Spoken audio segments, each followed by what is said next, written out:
Villain husband season 2 episode 18. ఇక స్టోరీలోకి వెళ్తే, మాయా ఎటు వెళ్ళావు? చూడు, ఈ సారీ నీకు చాలా బాగుంటుంది అని మాయా కోసం సెలెక్ట్ చేసిన సారీ తన వంటి మీద వేస్తూ, వావ్, నేను అనుకున్న దానికంటే చాలా బాగుంది కదా మాన్య. అద్య, నిజంగా మాయాకి సారీ బాగా సెట్ అయింది అంటూ ఇద్దరు సారీస్ గురించి మాట్లాడుకుంటూ ఉంటే మాయా ఆలోచనలు మాత్రం ఎక్కడెక్కడో తిరుగుతూ ఉంటాయి. ఐఎమ్ సారీ వదిన, స్టిల్ అన్నయ్య నిన్ను చీట్ చేస్తూ తన వరల్డ్ గర్ల్ ఫ్రెండ్తో టైం స్పెండ్ చేస్తూ ఉన్నాడు.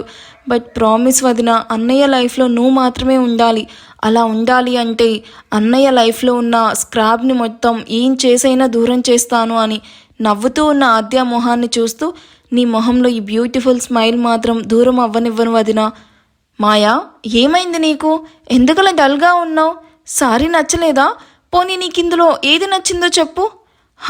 అదేం లేదు వదిన, నేనేదో ఆలోచిస్తూ ఉన్నాను. సారీ చాలా బాగుంది వదిన అంటూ చిరునవ్వుతో చెప్తూ ఉన్న మాయాని చూసి, అంతేనా? ఇంకా నీకు సారీ నచ్చలేదేమో అనుకున్నాను. నీ సెలెక్షన్ ఎప్పుడైనా టూ గుడ్ వదిన అంటూ మళ్ళీ ఎప్పటిలానే అల్లరి పిల్లలాగా మారిపోయి ఆద్య మాన్యాలతో అల్లరి చేస్తూ తన షాపింగ్ కంటిన్యూ చేస్తూ ఉంటుంది మాయ. ఈలోగా అబ్బాయిలు కూడా రావడంతో వీళ్ళ సారీ సెలెక్షన్ అవ్వగానే జెంట్స్ సెక్షన్ వైపు వెళ్తూ అబ్బాయిలకు సెలెక్ట్ చేస్తూ ఉంటారు. జై 2 షర్ట్లు పట్టుకొని చూస్తూ, ఆద్య, ఈ రెండిటిల్లో ఏది బాగుంటుందో చెప్పు. వీడేంటి ఎప్పుడూ లేంది నన్ను సెలెక్ట్ చేయమని అడుగుతున్నాడు అని డౌట్గా చూస్తూ ఉన్న ఆద్యకి పక్కనే షర్ట్స్ చూస్తూ కనిపిస్తారు మాన్య, మాయ. వీళ్ళున్నారని యాక్ట్ చేస్తున్నాడా? ఈసారి యాక్టింగ్ కాకుండా ఓవర్ యాక్షన్ కానీ చెయ్యాలి, అప్పుడు చెప్తా వీడి పని అని జై వైపు గుర్రుగా చూస్తూ ఉంటుంది. హలో, మరీ దిష్టి తగిలేలాగా చూడవాకు. అయినో నీకంటే నేను అందంగానే ఉంటాను, బట్ ఏం చేస్తాం, అడ్జస్ట్ అవ్వక తప్పట్లేదు.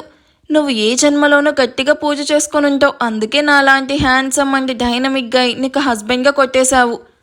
నేను పూజ చేయడం కాదురా, నా శత్రువులు ఎవరో నా మీద గట్టిగా చేతబడి చేసినట్టున్నారు, అందుకే నువ్వు హస్బెండ్గా నా లైఫ్లోకి లెఫ్ట్ లెగ్తో అడుగు పెట్టావు అనుకుంటూ నీ సెల్ఫీ డబ్బా అయిపోతే షర్ట్ చూద్దాం అని కోపంగా చెప్పి జైకి పర్ఫెక్ట్గా సెట్ అయ్యే బ్లాక్ కలర్ సెలెక్ట్ చేస్తుంది.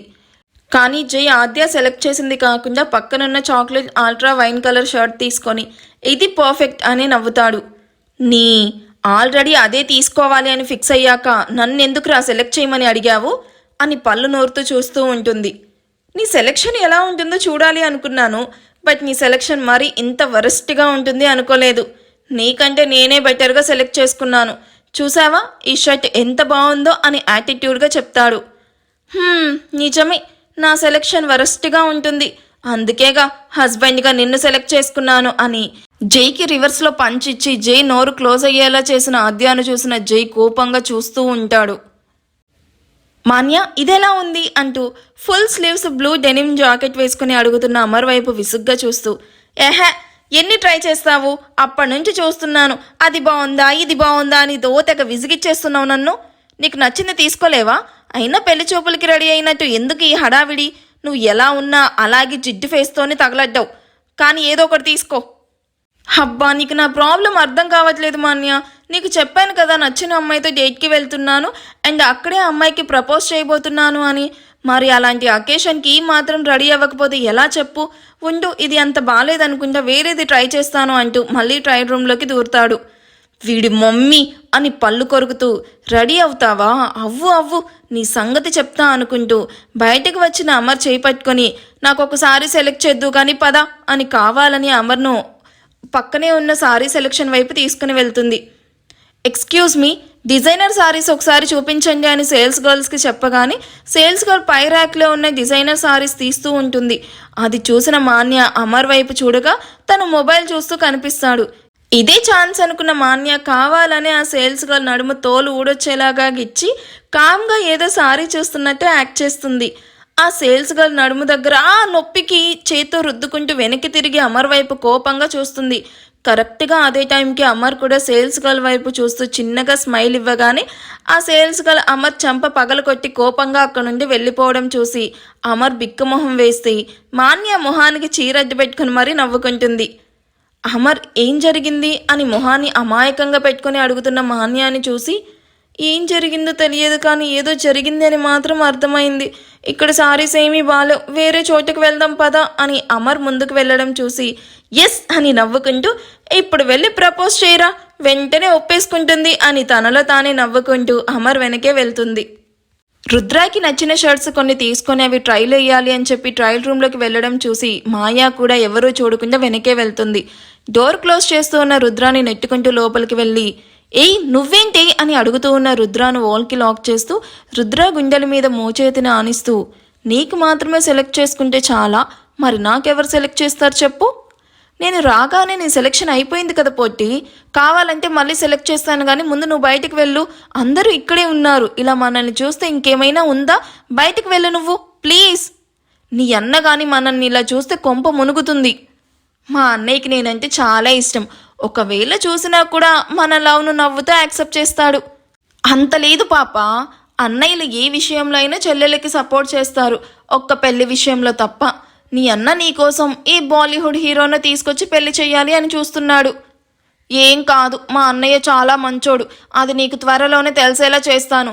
అవును, ఇందాకేంటి అందరు అన్నయ్యలు అంతే అన్నావు కదా, మరి నువ్వెందుకు నీ చెల్లిని నా అన్నతో పెళ్లి కొప్పించావు అని కళ్ళెగరేస్తూ అడుగుతుంది. నా సిచ్యువేషన్ వేర్లే పాప, అయినా టైం వచ్చినప్పుడు దాని గురించి డిస్కస్ చేద్దాం, కానీ ముందు నువ్వు వెళ్ళు. ఇప్పుడిప్పుడే అందరూ అన్ని ప్రాబ్లమ్స్ క్లియర్ అవ్వడంతో హ్యాపీగా ఉన్నారు. ఈ టైంలో మన గురించి తెలిసి ఫ్యామిలీలో డిస్టర్బెన్సెస్ రావడం నాకు ఇష్టం లేదు. ఇంకో 3 years దాకా మన విషయం ఎవరికీ తెలియకూడదు. అప్పుడు కూడా ఎందుకు, ఒకేసారి షష్టి పూర్తి చేసుకుందాం, అప్పుడు అందరికీ చెప్దాం అని వెటకారంగా అంటూ మన పెళ్లి గురించి తర్వాత ఇప్పుడు మాత్రం నాకు ఒక ప్రామిస్ చేయి, షాపింగ్కి తీసుకుని వెళ్తాను అంటే ఇలా అందరితో ప్లాన్ చేసావు, బట్ నైట్ మాత్రం నన్ను ఎవరికీ తెలియకుండా అండ్ ఎవరూ చూడకుండా నన్ను మిడ్నైట్ బైక్ మీద బయటకు తీసుకుని వెళ్ళాలి. ఒసే మీ అమ్మగాని చూసిందంటే నాకు బ్రతికుండగానే పోస్ట్ మార్టం చేసేస్తుంది. అయినా మన కొంప ఇప్పుడే ప్రశాంతంగా ఉంది, మళ్ళీ కొరివి పెడతామంటావు ఎందుకే? నా పొట్టి కదా, నా మాట వినమ్మా, కావాలంటే నీకు డైరీ మిల్క్ కొని పెడతాను. నాకేం అక్కర్లేదు, నన్ను నైట్ బయటకు తీసుకుని వెళ్తావా, అన్నయ్య దగ్గర మన లవ్ స్టోరీ ఓపెన్ చేయమంటావా? సరే తీసుకుని వెళ్ళి చేస్తా అని ఫ్రస్ట్రేట్ అవుతూ ఉన్న రుద్ర బుగ్గలు లాగుతూ చో క్యూట్, ఇప్పుడు వెళ్తా అని డోర్ ఓపెన్ చేయబోయి అప్పుడే బయట డోర్ లాగుతూ ఉన్న జైను వెనకే వస్తూ ఉన్న ఆద్య మీద పడేలాగా చేసి కంగారుగా అక్కడి నుండి మాయమవుతుంది. జై వెళ్ళి ఆద్య మీద పడగానే ఇద్దరు పెదాలు కలుసుకుంటాయి. ఆద్య జై వైపు షాకింగ్గా చూస్తే జై దొరికిందే ఛాన్స్ అన్నట్టు ఆద్య పెదాలను గాఢంగా ముడివేస్తాడు. అది చూసిన అందరూ సిగ్గుతో మొహాలు తిప్పేస్తే ఆద్య విసుగ్గా పక్కకు నెట్టి కోపంగా పైకి లేచి అక్కడి నుండి వెళ్తూ ఉంటే జై ఆద్యను తన మీదకి లాక్కొని పక్కనే ఉన్న ట్రయల్ రూమ్లోకి తీసుకుని వెళ్తాడు.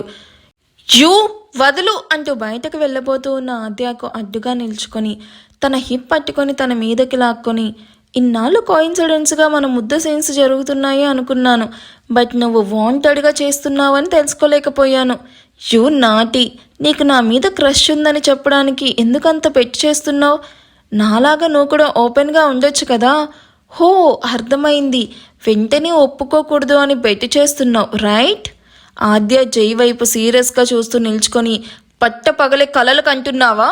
నీ మొహానికి అంత సీన్ లేదు అంటూ జైను దూరంగా నెడుతూ ఈ ఆద్య ఎప్పటికీ నీకు పడదు, ఇంకోసారి నా మీద పడితే కట్ చేస్తాను అని జైను పైనుండి కింద దాకా చూస్తూ కోపంగా చెప్పి వెళ్ళిపోతుంది.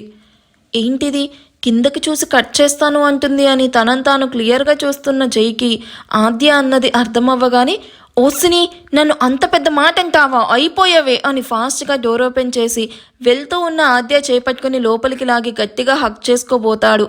అయ్యో సార్ నేను అలాంటి వాడిని కాదు అని అరిచిన సేల్స్ బాయ్ వాయిస్కి ఉలిక్కిపడి ఆ అబ్బాయిని చూసి ఏ చిచ్చి ఎవర్రా నువ్వు, నేను కూడా ఆ టైప్ కాదు అని విసురుగా డోర్ ఓపెన్ చేసి బయటకు రాగానే ఆద్య జైను అలా చూసి నాతో పెట్టుకోకు అని స్టైల్గా హెయిర్ను భుజం మీదకి తోసి నడుచుకుంటూ వెళ్ళడం చూసి జై పళ్ళు నోరుతూ చూస్తూ ఉంటాడు. ఈ ఎపిసోడ్ ఎలా అనిపించిందో కామెంట్ చేయండి. వీడియో నచ్చితే ప్లీజ్ లైక్ చేసి హైప్ ఇవ్వండి. Thank you for watching. Bye.